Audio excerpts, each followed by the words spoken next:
नमस्कार दोस्तों, एक बार फिर से आप लोगों का अपना चैनल R1 अकेडमी पर आपका स्वागत है।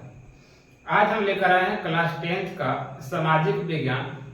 क्लास 10th का सामाजिक विज्ञान में जो आपका 4 किताब होता है, इतिहास यानी कि हिस्ट्री और पॉलिटिकल साइंस, इकोनॉमिक्स और ज्योग्राफी, ये चारों में से आज एक पढ़ाने वाले हैं जिसका नाम है इकोनॉमिक्स।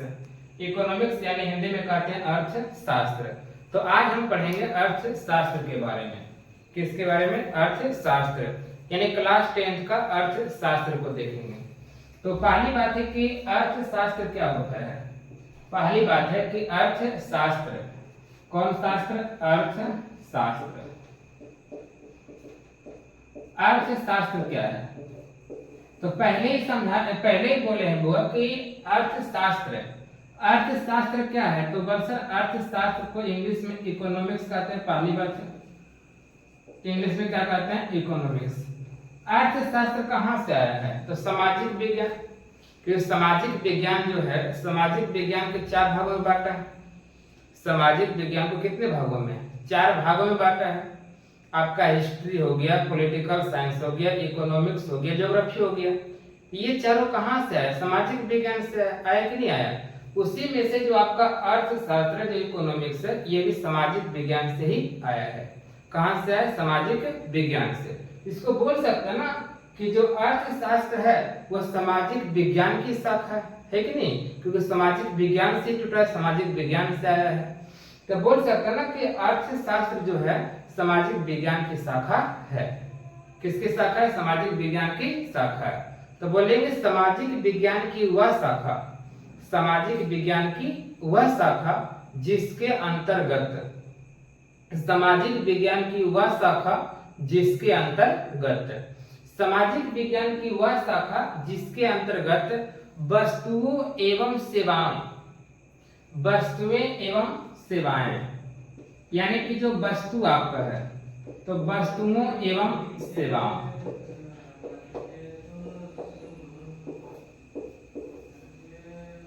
वस्तुओं एवं सेवाओं, वस्तुओं एवं सेवाओं का उत्पादन, वस्तुओं एवं सेवाओं का उत्पादन, वस्तुओं एवं सेवाओं का उत्पादन, वितरण एवं उपभोग के बारे में अध्ययन किया जाता है।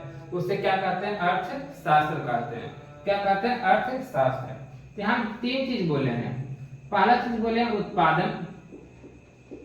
उत्पादन, दूसरा चीज बोले हैं यानी कि उत्पादन, दूसरा चीज बोले हैं वितरण, और तीसरा चीज बोले हैं उपभोग। क्या बोले हैं? उपभोग। ये 3 चीज बोले हैं कि नहीं? तो अर्थशास्त्र का परिभाषा क्या बताएं?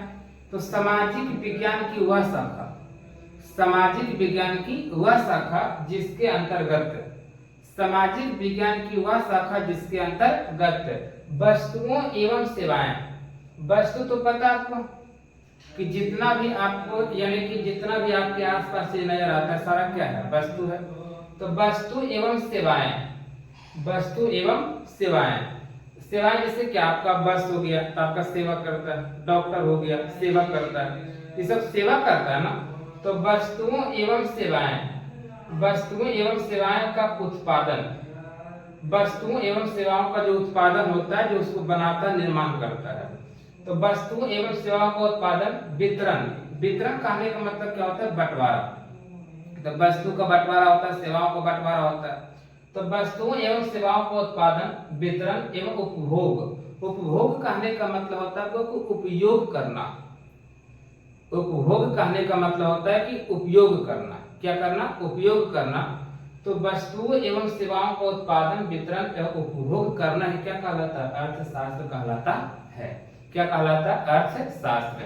तो क्या याद रखेंगे कि सामाजिक विज्ञान की वह शाखा, सामाजिक विज्ञान की वह शाखा जिसके अंतर्गत, सामाजिक विज्ञान की वह शाखा जिसके अंतर्गत वस्तुओं एवं सेवाओं का उत्पादन, वस्तुओं एवं सेवाओं का उत्पादन, वितरण एवं उपभोग के बारे में अध्ययन किया जाता है। वस्तुओं एवं सेवाओं के उत्पादन, वितरण एवं उपभोग के बारे में अध्ययन किया जाता है उसे क्या कहते हैं? अर्थशास्त्र कहते हैं। क्या कहते हैं? अर्थशास्त्र। क्लियर हो गया वो? यानी कि सामाजिक विज्ञान की वह शाखा, सामाजिक विज्ञान की वह शाखा जिसके अंतर्गत, सामाजिक विज्ञान की वह शाखा जिसके अंतर्गत वस्तुओं एवं सेवाओं का उत्पादन, वस्तुओं एवं सेवाओं का उत्पादन, वितरण एवं उपभोग के बारे में अध्ययन किया जाता है उसी को अर्थशास्त्र कहते हैं। अर्थात इसका सिंपल मतलब हो गया कि वस्तु जो है, वस्तु का उत्पादन करना, उसका बंटवारा करना और उसका उपयोग करना, यही क्या कहलाता है? अर्थशास्त्र कहलाता है। क्या कहलाता है? अर्थशास्त्र। यहाँ तक क्लियर है? तो अर्थशास्त्र में किसी को कोई दिक्कत है वो? चलिए आगे बढ़ते हैं। कहते हैं कि अर्थशास्त्र जो है, तो अर्थशास्त्र का जनक, अर्थशास्त्र का जनक, अर्थशास्त्र का जनक, जनक कहने का मतलब पिता होता है। तो अर्थशास्त्र का जनक एडम स्मिथ को कहा जाता है। किसको कहा जाता है? एडम स्मिथ को। तो अर्थशास्त्र का जनक किससे कहते हैं? एडम स्मिथ को कहते हैं। किसको कहते हैं? एडम स्मिथ को। तो आपसे अगर पूछेगा कि अर्थशास्त्र का जनक किससे कहते हैं? एडम स्मिथ को कहते हैं। अर्थशास्त्र का जनक किससे कहते हैं? एडम स्मिथ को कहते हैं। तो ये जो 10वां क्लास का जो अर्थशास्त्र है, जो इकोनॉमिक्स है, इसमें आपका पहला चैप्टर है। पहला चैप्टर का नाम है अर्थव्यवस्था एवं इसके विकास का इतिहास। अर्थव्यवस्था एवं, चैप्टर का नाम क्या है हुआ? अर्थव्यवस्था एवं इसके विकास का इतिहास। अर्थव्यवस्था एवं इसके विकास का इतिहास। अर्थव्यवस्था, पहला शब्द क्या है हुआ? अर्थव्यवस्था। तो अर्थव्यवस्था क्या होता है हुआ? तो अर्थव्यवस्था, पहला शब्द आपका आ गया अर्थव्यवस्था। तो अर्थव्यवस्था क्या होता है? तो कहता है कि आर्थिक, क्या कहता है कि आर्थिक क्रियाओं, आर्थिक क्रियाओं के योग को, यानी कि आर्थिक क्रियाओं के योग को, यानी कि जोड़ को। तो आर्थिक क्रियाओं के योग को अर्थव्यवस्था कहा जाता है। आर्थिक क्रियाओं के योग मतलब जोड़। तो आर्थिक क्रियाओं के योग को क्या कहते हैं? अर्थव्यवस्था। तो बल सर ये आर्थिक क्रिया क्या होता है? आर्थिक क्रिया कहने का मतलब होता है, वो सिंपल याद रखेंगे कि आर्थिक मतलब होता है पैसा। पैसा हो जाएगा, धन हो जाएगा, संपत्ति हो जाएगा। जैसा नहीं होता है कि किसी के घर में पैसा की कमी होती है तो क्या कहता है कि हमारे घर की आर्थिक स्थिति बहुत क्या है? दयनीय है, यानी खराब है कि नहीं है? तो आर्थिक मतलब क्या होता है? पैसा होता है, धन होता है, संपत्ति होता है, पैसा होता है, धन होता है, संपत्ति होता है कि नहीं? अब क्रियाएं कहने का मतलब होता है काम। क्रियाएं का मतलब क्या होता है? काम, है कि नहीं? तो आर्थिक मतलब पैसा, धन, संपत्ति। अब क्रियाओं का कहने का मतलब क्या होता है? काम। यानी कि वैसा काम जिससे हमें आय की प्राप्ति होती है, या पैसा की प्राप्ति होती है, या धन की प्राप्ति होती है, संपत्ति की प्राप्ति होती है, उसे क्या कहते हैं? आर्थिक क्रिया। यानी कि वैसा काम जिससे हमें पैसा की प्राप्ति होती है, वैसा काम या फिर वैसी क्रिया जिससे हमें पैसा की प्राप्ति होती है, उसे क्या कहते हैं? आर्थिक क्रिया कहते हैं। क्या कहते हैं? आर्थिक क्रिया। तो वैसी क्रिया जिससे हमें आय की प्राप्ति होती है, वैसी क्रिया जिससे हमें पैसा की प्राप्ति होती है, धन की प्राप्ति होती है, संपत्ति की प्राप्ति होती है, उसे क्या कहते हैं? आर्थिक क्रिया कहते हैं। क्या कहते हैं? आर्थिक क्रिया। जैसे क्या हुआ कि कोई मजदूर है, तो कोई मजदूर क्या करेगा? मजदूरी का काम करेगा। और जब मजदूरी का काम करेगा तो उस मजदूरी के बदले उसे क्या मिलेगा? धन मिलेगा, पैसा मिलेगा, रुपया मिलेगा। तो ही क्या कहलाएगा? उसका आर्थिक क्रिया कहलाएगा। क्या कहलाएगा? आर्थिक क्रिया। आय के लिए समझ में, यानी कि वैसी क्रिया जिससे हमें आय की प्राप्ति होती है, वैसी क्रिया जिससे हमें आय की प्राप्ति होती है, उसे क्या कहते हैं? आर्थिक क्रिया कहते हैं। और आज के समय में क्या है कि लगभग सभी जितना भी लोग हैं, सभी के पास कुछ ना कुछ आर्थिक क्रिया है, सब लोग कुछ ना कुछ काम करता है और काम करता है तो पैसा मिलता ही है, वही क्या कहलाता, आर्थिक क्रिया कहलाता है। तो आर्थिक क्रिया में कोई दिक्कत है, यानी कि वैसी क्रियाएं जिससे हमें आय की प्राप्ति होती है, वैसी क्रियाएं जिससे हमें आय की प्राप्ति होती है उसे क्या कहते हैं, आर्थिक क्रिया कहते हैं, है कि नहीं। आर्थिक क्रिया में कोई दिक्कत नहीं है।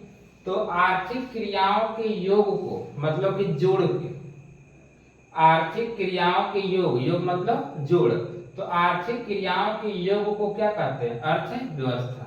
कैसे देखिए, जिसे मान लिया जाए बुआ, इससे मान लिया जाए बुआ कि एक घर है, ठीक है। तो एक घर में मान लीजिए कि 3 भाई रहता है, ठीक है। नाम देते हैं ABC। एक घर में 3 भाई रहता है और तीनों अलग अलग काम करता है। जैसे मान लिया कि कोई डॉक्टर है, कोई इंजीनियर है और कोई मान लेते हैं कि आर्मी में है कि नहीं, आर्मी ऑफिसर। तो तीनों अलग अलग काम करता है।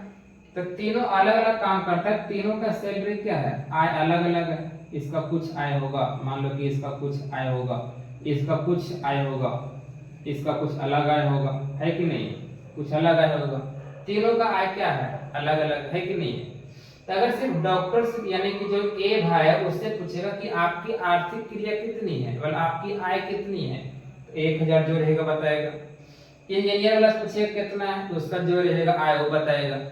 आर्मी वाला से पूछेगा उसका जो आय रहेगा वो बताएगा, है कि नहीं। लेकिन अगर पूछेगा कि आपकी घर की आय कितनी है, तो इसके घर की आय की बात करेगा, तो इसके घर की आय की बात करेगा तो क्या हो जाएगा, तो बस तीनों को जोड़ के बताएगा ना, क्योंकि पूरे घर की बात किया है। तो पूरे घर में तो तीनों भाई आता है, तो तीनों भाई के आय को क्या करेगा, जोड़ के बताएगा, वही कहलाता अर्थव्यवस्था। क्या कहलाएगा, अर्थव्यवस्था। यहाँ अगर तीनों के जोड़ के बताया है तो घर की अर्थव्यवस्था कहलाएगा, है कि नहीं। किसकी अर्थव्यवस्था, घर की अर्थव्यवस्था। जैसे कोई राज्य है, तो राज्य में जितना भी लोग रहता है सभी लोग कुछ ना कुछ काम करता होगा, है कि नहीं। सभी लोग कुछ ना कुछ काम करता होगा, उसके बदले पैसा मिलता होगा। तो एक राज्य में जितना भी लोग काम करता है उन सभी के आय को जोड़ देता है ना, तो कहलाता है राज्य की अर्थव्यवस्था। क्या कहलाता है, राज्य की अर्थव्यवस्था। उसी प्रकार से एक देश में जितना भी लोग निवास करता है उन लोगों के द्वारा काम किया जाता है और काम के बदले जो पैसा मिलता है उन सभी के आय को, उन सभी के पैसा को जोड़ दिया जाता है, तो कहलाता है देश की अर्थव्यवस्था। किसकी अर्थव्यवस्था, देश की अर्थव्यवस्था। तो ये क्या कहलाता है, अर्थव्यवस्था कहलाता है। अब आगे समझ में, यानी कि आर्थिक क्रियाओं के योग को क्या कहते हैं, अर्थव्यवस्था कहते हैं। यहाँ तक क्लियर है, उम्मीद है कि यहाँ तक में कोई दिक्कत नहीं है। आगे कहता है कि अर्थव्यवस्था एवं इसके विकास, अर्थव्यवस्था एवं इसके विकास का इतिहास। अर्थव्यवस्था एवं इसके विकास, विकास मतलब विकास करना, है कि नहीं। इतिहास कहने का मतलब होता है बुआ कि इतिहास कहने का मतलब होता है बुआ कि बीती हुई घटना के बारे में, जो घटना आपका पहले हो चुका है, जो घटना आपका पहले हो चुका है उसका अध्ययन वर्तमान समय में करते हैं तो क्या कहलाएगा, इतिहास। क्या कहलाएगा, इतिहास। यानी कि जो घटना पहले हो चुका है और उसका अध्ययन वर्तमान समय में करते हैं तो क्या कहलाएगा, इतिहास कहलाता है। क्या कहलाता है, इतिहास। यानी कि अर्थव्यवस्था एवं इसके विकास का इतिहास। अर्थव्यवस्था एवं इसके विकास का इतिहास। इतिहास मतलब क्या होता है कि जो घटना पहले घट चुकी है उसका अध्ययन वर्तमान समय में करना क्या कहलाएगा, इतिहास कहलाता है। यहाँ तक क्लियर है। तो ये आपको अभी चैप्टर का परिचय हो गया। तो अर्थव्यवस्था में कोई दिक्कत हुआ, इतिहास में किसी कोई दिक्कत नहीं। उम्मीद है कि यहाँ तक कोई दिक्कत नहीं है। तो आगे देखेंगे। आगे कहता हुआ कि अर्थव्यवस्था के प्रमुख 2 कार्य हैं। अर्थव्यवस्था के प्रमुख कई कार्य हैं, 2 कार्य। अर्थव्यवस्था के प्रमुख कई कार्य हैं, 2 कार्य हैं। पहला कार्य है कि विभिन्न प्रकार की वस्तुओं एवं सेवाओं का उत्पादन करना।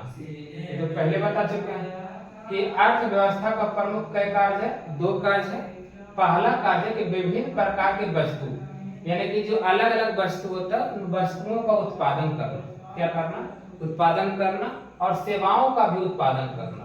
यानी कि विभिन्न प्रकार की वस्तुओं एवं सेवाओं का उत्पादन करना, पहला कार्य हो गया। दूसरा कार्य क्या है कि लोगों को रोजगार के अवसर प्रदान करना, यानी कि लोगों को रोजगार देना। लोगों को क्या देना? रोजगार देना। तो अर्थव्यवस्था के प्रमुख कई कार्य हैं? 2 कार्य है। पहला कार्य क्या है? तो विभिन्न प्रकार की वस्तुओं एवं सेवाओं का उत्पादन करना। दूसरा कार्य क्या है कि लोगों को रोजगार का अवसर प्रदान करना, यानी कि लोगों को रोजगार देना। यहाँ तक क्लियर है।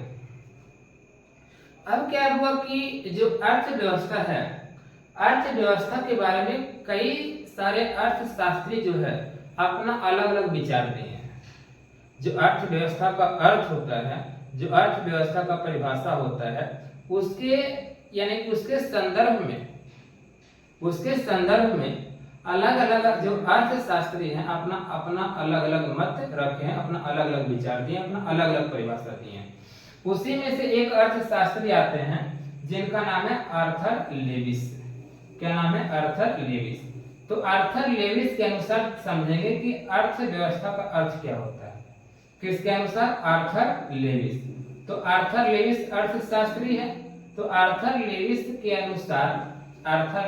अनुसार अर्थव्यवस्था का अर्थ यानी कि अर्थव्यवस्था का परिभाषा किसके अनुसार हुआ? Arthur Lewis. किसके अनुसार? Arthur Lewis.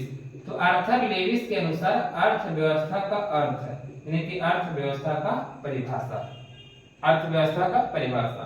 तो इन्होंने क्या बोला था हुआ कि अर्थव्यवस्था का अर्थ होता है, अर्थव्यवस्था का अर्थ किसी राष्ट्र के, राष्ट्र मतलब क्या होता है? देश। राष्ट्र मतलब क्या होता है? देश। तो राष्ट्र मतलब देश होता है। तो किसी देश के, किसी राष्ट्र के संपूर्ण व्यवहार से होता है। अर्थव्यवस्था का अर्थ क्या होता है? किसी देश के संपूर्ण यानी कि पूरा व्यवहार से होता है, जिसके आधार पर मानवीय आवश्यकताओं की संतुष्टि के लिए, मानवीय आवश्यकता यानी कि जो मानव की आवश्यकता है, मानवीय आवश्यकताएं यानी कि जो मानव की आवश्यकता है उसकी संतुष्टि के लिए वह अपने संसाधनों का प्रयोग करता है। वो अपने क्या करते हैं? संसाधनों का प्रयोग करता है। यानी कहने का मतलब सिंपल ये है हुआ कि आर्थिक यानी कि आर्थर लेविस के अनुसार जो अर्थव्यवस्था को परिभाषा दिया गया कुछ इस प्रकार कहा गया कि मानव जो है, मानव अपनी आवश्यकताओं की पूर्ति के लिए, मानव अपनी आवश्यकताओं की पूर्ति के लिए उन संसाधनों का क्या करता है? प्रयोग करता है, यानी कि अर्थव्यवस्था का प्रयोग करता है। यहाँ तक कोई दिक्कत है? तो आर्थर लेविस के अनुसार क्या था? अर्थव्यवस्था का अर्थ किसी राष्ट्र के संपूर्ण व्यवहार से होता है, जिसके आधार पर मानवीय आवश्यकताओं की संतुष्टि के लिए वह अपने संसाधनों का प्रयोग करता है। अगर एग्जाम में आता है कि आर्थर लेविस के अनुसार अर्थव्यवस्था का परिभाषा दें तो आपको 2 कॉपी इसी प्रकार से लिखना पड़ेगा, इसमें कुछ चेंजिंग नहीं कर सकते। क्लियर है? 2 कॉपी इसी प्रकार से लिखना पड़ेगा, इसमें कुछ भी चेंजिंग नहीं कर सकते। ऐसे याद करने के लिए याद रख सकते हैं कि आर्थर लेविस के अनुसार कहा गया था कि जो अर्थव्यवस्था का अर्थ होता है किसी राष्ट्र के संपूर्ण व्यवहार से होता है, जिसमें मानव जो होता है अपने आवश्यकताओं की पूर्ति के लिए अपने यानी कि जो मानव होता है अपने आवश्यकताओं की यानी कि आवश्यकताओं की पूर्ति के लिए अपने संसाधनों का प्रयोग करता है। यहाँ तक कोई दिक्कत है? अगला जो अर्थशास्त्री है वो ब्राउन है। कौन है? ब्राउन। तो ब्राउन ने क्या दिया था? ब्राउन ने कहा था, ब्राउन अर्थशास्त्री है जिनके अनुसार समझते हैं कि अर्थव्यवस्था का परिभाषा क्या है। इनका कहना है कि अर्थव्यवस्था जो है आजीविका अर्जन की एक प्रणाली है। किसकी प्रणाली है? आजीविका अर्जन की एक प्रणाली है। किसके अनुसार? यानी कि ब्राउन के अनुसार। तो ब्राउन के अनुसार परिभाषा क्या है कि अर्थव्यवस्था आजीविका अर्जन की क्या है? प्रणाली। आजीविका अर्जन की क्या है? वो प्रणाली। तो ब्राउन के अनुसार क्या है कि अर्थव्यवस्था जो है यानी कि जो अर्थव्यवस्था है आजीविका अर्जन की एक प्रणाली है, यानी कि जीवन जीने का एक प्रणाली है, क्योंकि बिना अर्थव्यवस्था के हम क्या है? जीवन यापन नहीं कर सकते। जीवन जीने के लिए हमको पैसा कमाना ही पड़ेगा, अपने घर में किसी न किसी प्रकार का काम करना पड़ेगा, इससे घर का आय का स्रोत क्या रहे? बना रहे। अब आज के समय देख रहे हैं वो कि महंगाई कितना है, बिना पैसा कौड़ी का कुछ होने वाला है नहीं। आज के समय तो ऐसा है हुआ कि कुछ भी पैसा के सामने आज कोई भी नहीं है। अगर आपके पास पैसा है तो सब आपसे मिलने जुलने आएगा, सब आपसे रिलेशन रखेगा। पैसा खत्म, रिलेशन तुरंत क्या करता है, खत्म कर देता है। इसलिए क्या है कि आज के समय में कमाना क्या बहुत जरूरी है। तो वही कहा था ब्राउन क्या कहा था कि अर्थव्यवस्था आजीविका अर्जन की एक प्रणाली है।